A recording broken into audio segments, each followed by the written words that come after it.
स्वलिखित कथा राग कुणावर होता. लग्नानंतर पहिल्याच दिवशी मला समजलं, काही घरांचे दरवाजे उघडे असतात पण मन बंद. एक अनोखं पण आगळं वेगळं नातं, नवीन स्वप्न, नवीन आशा उराशी घेऊन मी रोहनच्या हातात हात दिला. आयुष्याच्या एका अनोख्या वेगळ्या वळणावरून मला वाटचाल करायची होती. तसं पाहिलं तर ज्या घरात मी प्रवेश करणार होते तेही अगदी छोटे कुटुंब. बस रोहन आणि त्याची आई. रोहन समंजस आणि शांत स्वभावाचा होता. शिवाय उच्च शिक्षित असल्यामुळे नोकरीतही मोठ्या हुद्द्यावर काम करीत होता. त्या दिवशी सकाळी 5:30 वाजता मी जेव्हा स्वयंपाकघराचा लाकडी दरवाजा ढकलला तेव्हा घरातल्या अंधारात सासूबाई आधीच उभ्या होत्या. मी चेहऱ्यावर एक गोड नवकोरं हसू आणून पुढे झाले. आई, चहा मी करते ना. त्या वळल्याही नाहीत. शेगडीवरच्या पातेल्यात दूध ओतताना त्यांचा हात किंचितही थरथरला नाही.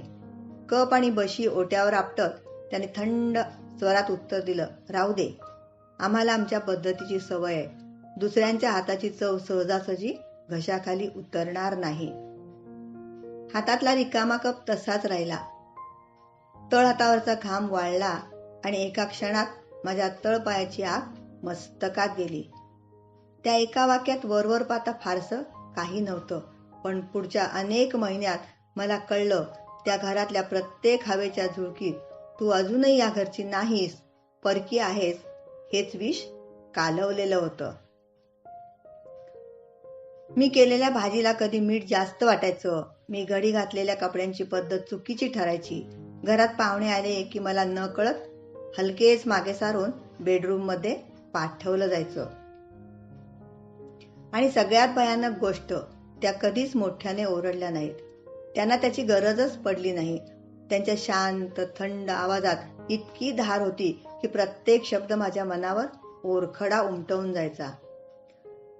त्या बोलून पुढे निघून जायच्या आणि मी मात्र बराच वेळ तिथेच उभी राहायचे, स्वतःलाच विचारत, खरंच माझीच काही चूक होती का. मी त्या रात्री रोहनला, माझ्या नवऱ्याला हात पकडून विचारलं, रोहन, आई माझ्याशीच अशा का वागतात. मी काय करू म्हणजे त्या मला स्वीकारतील. रोहनने माझा हात हळूच सोडवला. त्याने भिंतीकडे तोंड फिरवलं आणि पुटपुटला, अनन्या, तू जास्त विचार करतेस. आईची सवयच तशी आहे. जर ऍडजस्ट कर ना. ते उत्तर नव्हतं, ते माझं अस्तित्व नाकारणं होतं. मी माघार घेतली नाही. मी ठरवलं, मी माझं 100% देईन. मी सकाळी 5 वाजता उठू लागले. त्यांच्या आवडीची पुरणपोळी शिकले. त्यांच्या बीपीच्या औषधांचे अलार्म माझ्या फोनमध्ये सेट केले. पण मी जितकी जवळ जाण्याचा प्रयत्न करायचे तितक्याच त्या 10 पावलं मागे सरकायच्या. माझं प्रत्येक प्रेमळ पाऊल त्यांच्या कठोर भिंतीवर आदळून तुकडे तुकडे व्हायचं. ठेव तिकडे, मला नकोय, जास्त शहाणपणा करायची गरज नाही. त्यांचे ही 3 शब्द माझ्या रोजच्या आयुष्याची कहाणी बनले होते. एक दिवस रविवारी दुपारी घर स्वच्छ करताना मी स्टोअर रूमचा सर्वात वरच्या कपाटावरचा धूळ खात पडलेला एक जुना लाकडी बॉक्स खाली काढला. कपाटाच्या कोपऱ्यात एका मोठ्या जुन्या कॅनव्हासवर माझं पाऊल अडलं. मी त्यावरची धूळ पुसली आणि माझे डोळे विस्फारले. ते एक अप्रतिम जिवंत ऑइल पेंटिंग होतं. ते चित्र इतकं सुंदर होतं की पाहणाऱ्याचा श्वास रोखला जावा. पण धक्कादायक गोष्ट वेगळीच होती. त्या चित्रावर कोणीतरी लोखंडी खिळ्याने क्रूरपणे ओरखडे मारले होते. ते कॅनव्हास मधोमध फाडण्यात आलं होतं आणि खाली उजव्या कोपऱ्यात सुलेखनात सही होती, अस्मिता, गोल्ड मेडलिस्ट, जे स्कूल ऑफ आर्ट्स, 1994. माझी सासू, एक सुवर्ण पदक विजेती चित्रकार. माझ्या पायाखालची जमीन सरकली. ज्या स्त्रीच्या हातात मी फक्त स्वयंपाकघरातले झारे आणि झाडू पाहिले होते ती एकेका रंगाशी खेळत होती. मग हे चित्र इतक्या अमानुषपणे कोणी नष्ट केलं होतं. मला वाटलं मला गुरुकिल्ली सापडली. माणसाच्या मनातला कडवटपणा घालवायचा असेल तर त्याच्या सुप्त कलागुणांना पुन्हा जागं करावं लागतं. मी माझ्या पगारातून आर्ट गॅलरीमध्ये जाऊन महागड्या ऑइल रंगाचे संच, ब्रशेस आणि कॅनव्हास खरेदी केले. आईंच्या 50व्या वाढदिवसाच्या दिवशी मी खूप उत्साहाने धडधडत्या छातीने तो गिफ्टचा बॉक्स आईंच्या हातात ठेवला.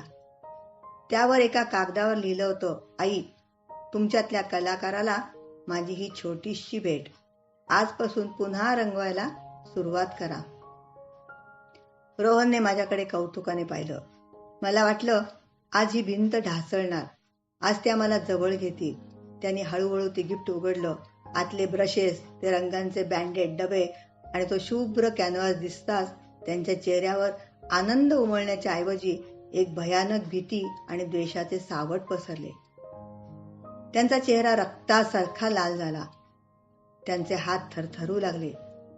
त्यांनी तो लाख मोलाचा रंगांचा संच उचलला आणि सरळ कचऱ्याच्या डब्यात फेकून दिला.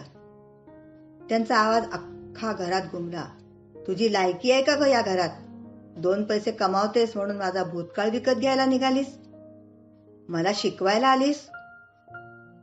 या घरात तुझ्या या नाटकांना जागा नाही.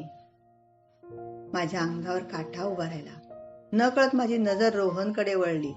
तो उठेल, माझ्या बाजूने उभा राहील, इतकीच एक आशा होती. पण त्याने फक्त मान खाली घातली. त्या क्षणी सासूबाईंच्या शब्दांनी जितकी जखम केली नव्हती, त्यापेक्षा जास्त वेदना रोहनच्या शांततेने दिली. माझे डोळे भरून आले, पण अश्रूंनी बाहेर पडण्यास नकार दिला. ते आतल्या आत जळत राहिले आणि त्या जळण्यात माझा विश्वास, माझा स्वाभिमान आणि त्या घरातल्या आपलेपणाची शेवटची आशा हळूहळू राख होत गेली. मी त्या घरातून बाहेर पडले. बाहेर मुसळधार पाऊस पडत होता. रात्रीचे 9 वाजले होते. विजांचा कडकडाट सुरू होता. पावसात चिंब भिजत होते, पण माझ्या आत पेटलेली अपमानाची आग त्या पावसानेही शांत होत नव्हती. रस्त्यावरचे दिवे माझ्या धुरकट डोळ्यांना अस्पष्ट दिसत होते. चालत चालत मी एका जुन्या मंदिराच्या घाटावर पोहोचले. तिथे नदीच्या पात्राशेजारी दगडांच्या पायऱ्या दिसत होत्या. मी त्या थंडगार, पावसाने चिंब भिजलेल्या दगडी पायरीवर अक्षरशः कोसळले. गुडघे छातीशी ओढून घेतले आणि त्यातच चेहरा लपवला. पावसाचं पाणी केसातून, कपाळावरून, गालावरून वाहत होतं. पण त्या क्षणी कोणता थेंब पावसाचा आणि कोणता अश्रूचा हे मलाच कळत नव्हतं. हुंदके इतके जोरात येत होते की श्वास घ्यायलाही त्रास होत होता. छातीत काहीतरी दाबून ठेवल्यासारखं होतं. मी आकाशाकडे पाहिलं आणि तुटलेल्या आवाजात पुटपुटले, देवा, मी फक्त प्रेम द्यायचा प्रयत्न करत होते ना. लोक इतके कठोर कसे वागू शकतात? उत्तर नव्हतं. त्या अफाट अंधारात मला पहिल्यांदाच स्वतःचं अस्तित्व अगदी लहान, एकटं आणि हरवल्यासारखं वाटलं. आणि तेव्हाच पाठीमागून लाकडी काठीचा संथ आवाज ऐकू आला. मी दचकून मागे वळले. मंदिराच्या जुन्या ओसरीवरून एक वृद्ध साधू खाली उतरत होते. त्यांच्या हातातला जुना कंदील हलत होता आणि त्या हलणाऱ्या पिवळ्या प्रकाशात त्यांचा सुरकुतलेला चेहरा विलक्षण शांत दिसत होता. माझ्या आत उसळलेल्या वादळाच्या अगदी विरुद्ध. त्यांनी प्रेमाने मला विचारलं, काय झालं बाळ? तू एकटी का बसली आहेस? ते ऐकून माझा ऊर भरून आला. मी हुंदके देत त्यांना विचारलं, लोक एखाद्याशी इतक्या तुसडेपणाने कसे वागू शकतात? मी तर फक्त माझं प्रेम द्यायचा प्रयत्न करत होते. मग माझ्याच वाट्याला इतका द्वेष, इतका अपमान का? मी काय वाईट केलं होतं? त्या वृद्ध साधूने समोरच्या गडद, काळ्या आणि खळखळणाऱ्या पाण्याकडे शांतपणे पाहिलं. त्या साधूने खाली वाकून काठावरच्या तळ्यातील गढूळ पात्रातून पितळेचा एक लोटा भरून घेतला. त्या लोट्यात काळाची खल, कुजलेली पानं आणि गढूळ पाणी भरलेलं होतं. त्यांनी तो लोटा माझ्या डोळ्यासमोर धरला. अतिशय शांत आवाजात त्यांनी मला विचारलं, बाळा, या गढूळ पाण्याने आणि चिखलाने भरलेल्या लोट्यातून तुला प्यायला ताजं, गोड दूध हवं असेल तर ते यात मिळणं शक्य आहे का? मी लोट्यातल्या त्या काळ्या, दुर्गंधीयुक्त पाण्याकडे पाहिलं, मान हलवली आणि रडक्या आवाजात म्हणाले, नाही. साधूच्या चेहऱ्यावर एक मंद हास्य उमटले. त्यांनी तो लोटा खाली ठेवला, माझ्या डोळ्यात पाहिलं आणि म्हणाले, या जगात माणूस तेच देऊ शकतो जे त्याच्या आत भरलेलं असतं. माझा श्वास तिथेच थांबला. पावसाच्या थेंबासोबत ते शब्द थेट माझ्या काळजात उतरले. ज्या दिवशी तुला हे समजेल ना, त्या दिवशी तुला कळून चुकेल की त्यांचं वागणं तुझ्याबद्दलचं नव्हतं कधी. ती त्यांची स्वतःची लढाई होती, जी ते आतल्या आत हरत होते. याने त्यांनी केलेला अपमान योग्य ठरत नाही, पण हे समजल्यावर तू त्यांचं ते विष स्वतःच्या हृदयात उतरून घेणं सोडून देशील. दुसऱ्या दिवशी सकाळी मी पुन्हा त्या जुन्या स्टोर रूम मध्ये गेले. काल सापडलेलं ते फाटलेलं चित्र अजूनही तसंच भिंतीला टेकून उभं होतं. मी ते अलगद उचललं. त्याच्या मागे एक पिवळसर झालेलं वर्तमानपत्राचं कात्रण अडकलेलं दिसलं. त्यावर फोटो होता, हसऱ्या चेहऱ्याची, हातात सुवर्ण पदक धरलेली एक तरुण मुलगी. त्याच क्षणी मागून मंद आवाज आला, हे पदक मिळाल्यानंतर ती पॅरिसला जाणार होती. मी दचकून मागे वळले. रोहनच्या मोठ्या मावशी दारात उभ्या होत्या. त्यांच्या डोळ्यात पाणी होतं. त्या पुढे म्हणाल्या, पण लग्न ठरलं आणि पहिल्याच रात्री तिच्या नवऱ्याने तिची सगळी चित्र अंगणात जाळली. ब्रशेस मोडले आणि म्हणाला, ही थेरं इथे चालणार नाहीत. या घरात रंगांना जागा नाही. काही क्षण त्या बोलल्याच नाहीत, फक्त डोळे मिटून खोल श्वास घेत राहिल्या. त्या दिवशी फक्त तिची चित्रच जळली नाहीत ग, तिच्यातली अस्मिताही जळून गेली. त्या क्षणी मला पहिल्यांदाच जाणवलं, त्यांच्या शब्दात माझ्याविषयीचा राग नव्हता, त्यांच्या आयुष्याने सोडून गेलेल्या जखमांचा धूर होता. सकाळी 8 वाजले होते. मी नेहमीप्रमाणे किचनमध्ये चहा बनवत होते. सासूबाई आत आल्या. त्यांचा चेहरा तोच कठोर, डोळे तेच थंड. त्यांनी ओट्यावरून चहाचा कप उचलला, एक घोट घेतला आणि तो कप बेसिनमध्ये जोरात आपटला. हा काही चहा बनवलायस? अजिबात काही करता येत नाही तुला. हेच शब्द कालपर्यंत माझा पूर्ण जग हलवून टाकायचे. छातीत धस्स व्हायचं, डोळ्यात पाणी दाटायचं आणि माझीच काहीतरी चूक असावी असं वाटत राहायचं.